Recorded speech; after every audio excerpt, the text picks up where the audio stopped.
Hey, it's Biddy Penny. Welcome back to my channel. And today I'm working with the Sheetload of cards for July 2021, and I'm showing you the recipe here. And I'm going to incorporate it with my cherry box from last month. So this is June's cherry box. I worked with May's cherry box, but I wasn't a big fan. So I never showed y'all that. So you've had a break from the cherry box, but now we're back. This one was lots of fun. It was a Catherine Puller box. It had Catherine Puller inks, sequins, a blending brush. It has a Catherine Puller die plate cover. This one here is the one that I want to use for my cards today. It had a stamp set, a paper pad, a stencil. I mean, the cherry boxes are pretty awesome. They are very mixed media. So if you're not into mixed media, I don't think you would like the cherry box. Because last month it was all about like glitter and embossing powder. And the one that I just got in the mail today for July is got like beads and metal embellishment. So it's very mixed media. Anyway, so here's the paper. I am going to be altering the sketch a little bit because I really wanted to use a few elements from this box. And this die plate is the main reason. So I needed to measure it up. I had to figure out how can I make this work with Crafty Owl's design. And so I kind of worked with it a little bit. I tweaked it a little bit. And I definitely made some cards. They were very time consuming. And here's the funny thing. I love Crafty Owl's sketch so much more than what I came up with this box. But you don't know until you play, right? So I got the stamps out. I'm using the ink that came in the box. And I do love Catherine Puller ink. Like, I had never stamped these, or brand new stamps. And look at that. Just a perfect impression the first time. I do love, love, love her ink. So, and these are two colors I didn't have. So that was pretty cool. It's definitely stash building in that way. Now I'm going to bring in my favorite all-purpose black ink, which is Intense Black from Close to My Heart. And I'm going to use this for my sentiment, which says, "Don't just fly, soar." So I thought that was a really nice, encouraging sentiment to put on these cards. I'll probably be sending these out in Happy Mail. At least I'm going to make some to send out in Happy Mail. Let's say that with Crafty Owl's design.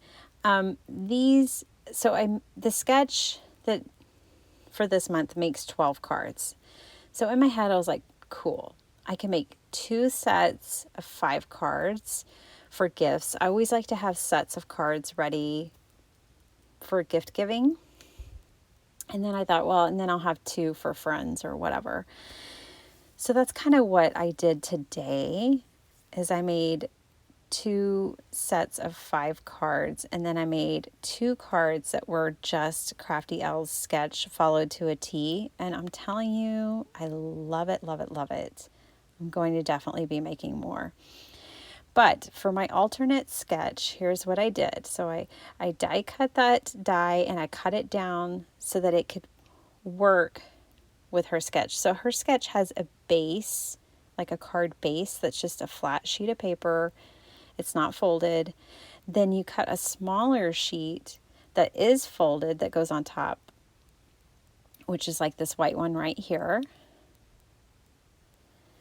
But my dimensions are different, and the way I folded it is a little different than her design.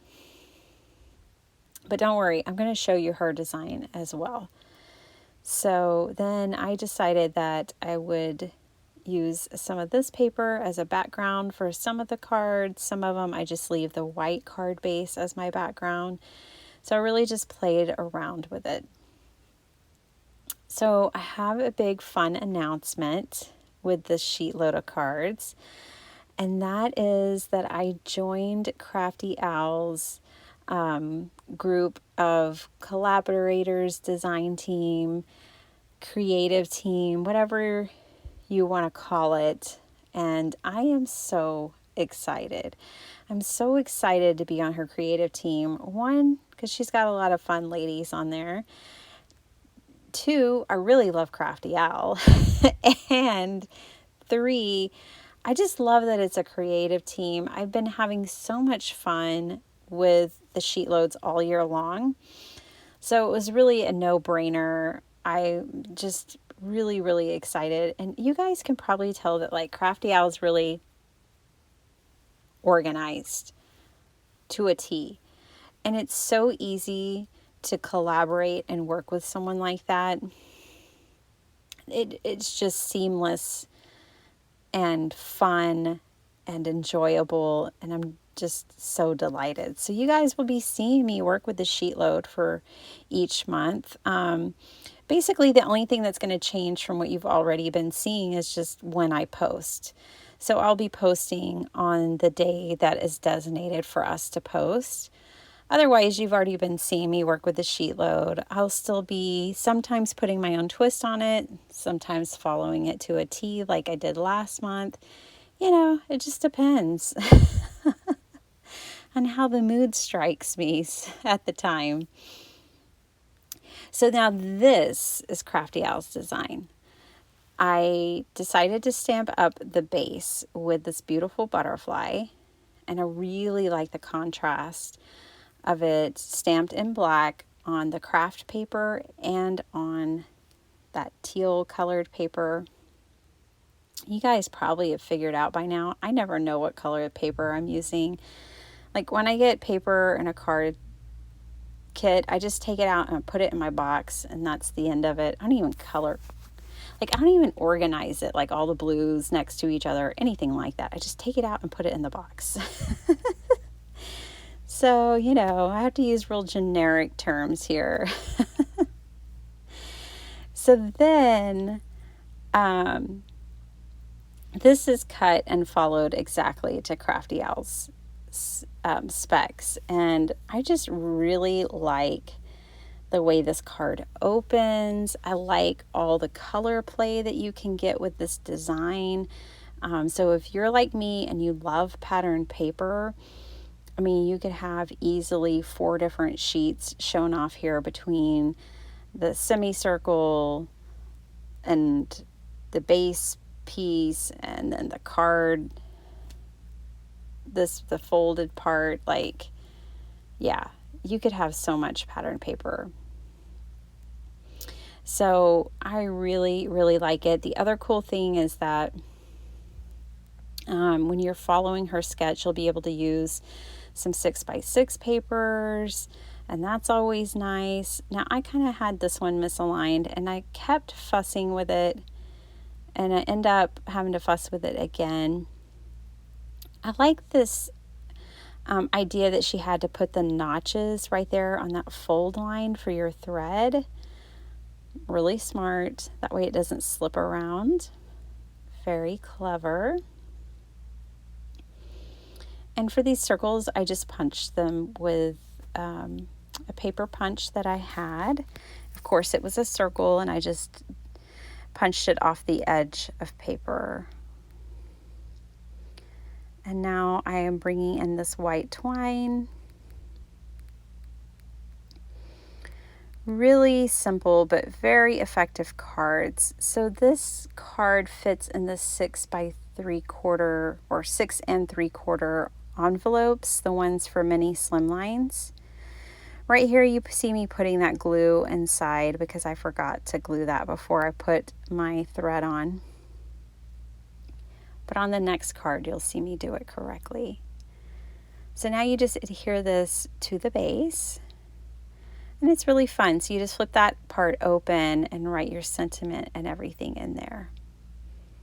Really cute cards. I think these are perfect for a mail swap. So this is where you're supposed to put the glue before you put on the twine.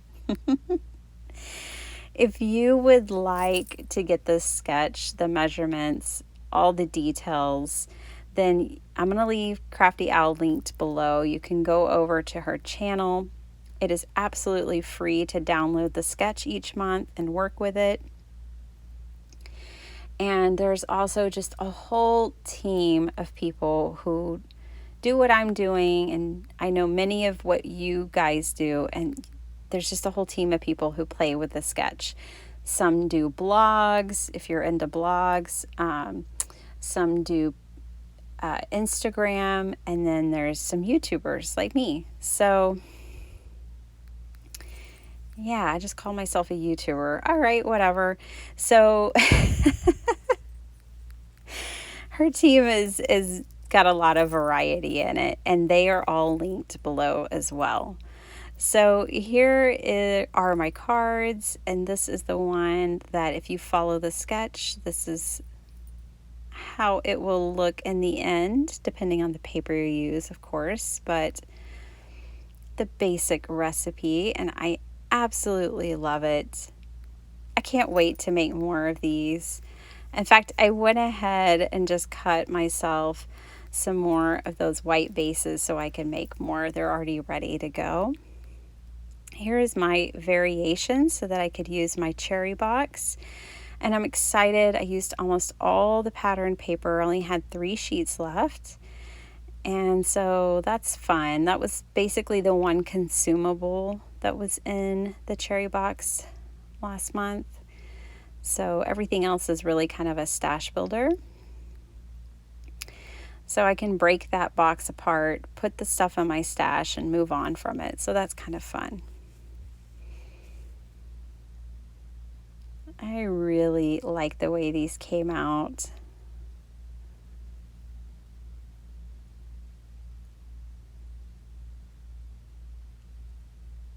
Lots and lots of fun. But these are definitely my favorite. I keep going back to them.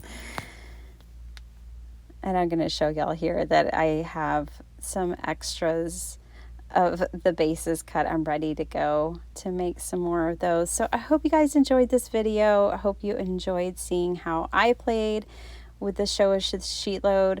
Make sure to use the hashtag if you make a video or share on Instagram, and I'll see you next time. Bye.